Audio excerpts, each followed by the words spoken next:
Dr. Jo and Remy in her Remy socks. And today I'm going to show you 5 seated hip exercises in real time. So let's get started.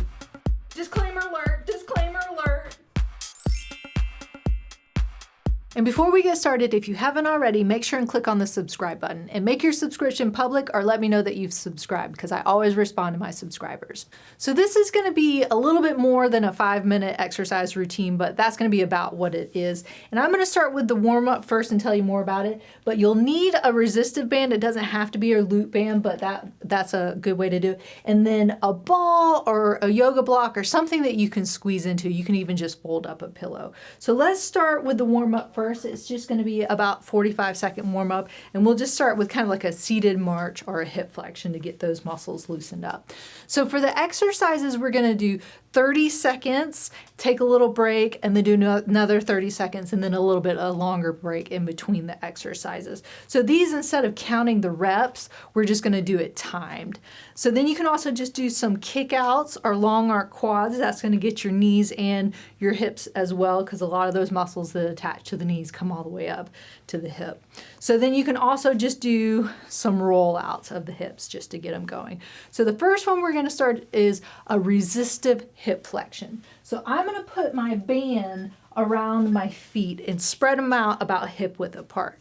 I'm just going to start bringing my feet up, but the goal is not to have the band pull you in. So you want to come straight up with that leg. And if you feel like it's coming in a little bit like that, your resistive band is probably a little bit too much. So if you can't keep your feet about hip width apart, then it's probably too much resistance. So I'm just going at a steady pace.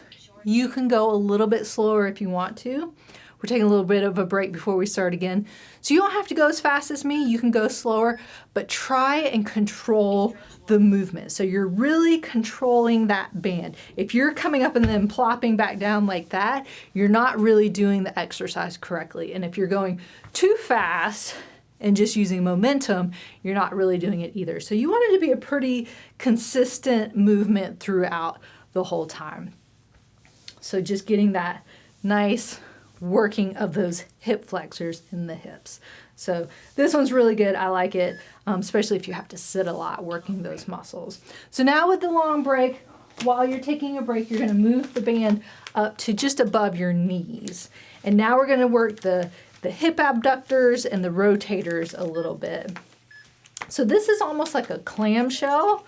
So we'll do one side for the 30 seconds. You're just rolling that knee out, almost like if you were lying down doing a clamshell, or hip abduction is sometimes what I call it, but using the resistive band.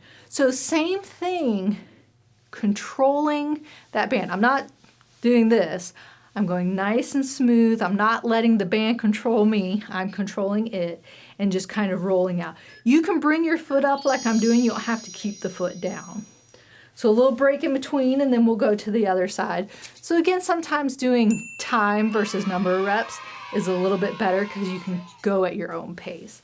So now this time I'm just rolling it out again. So nothing wild and crazy, just getting that nice smooth movement. If you feel like it's jerking a little bit like this when you're going back and in, again, that's probably a sign that your muscles are fatiguing and that you probably have too much resistance. You really want to be able to control that whole movement in there.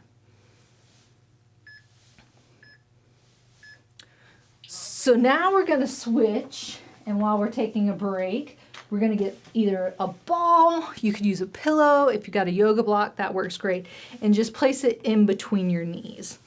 So with this one, you're just going to do a squeeze and hold. So I'm pushing into the ball right now, getting my hip adductors, those groin muscles.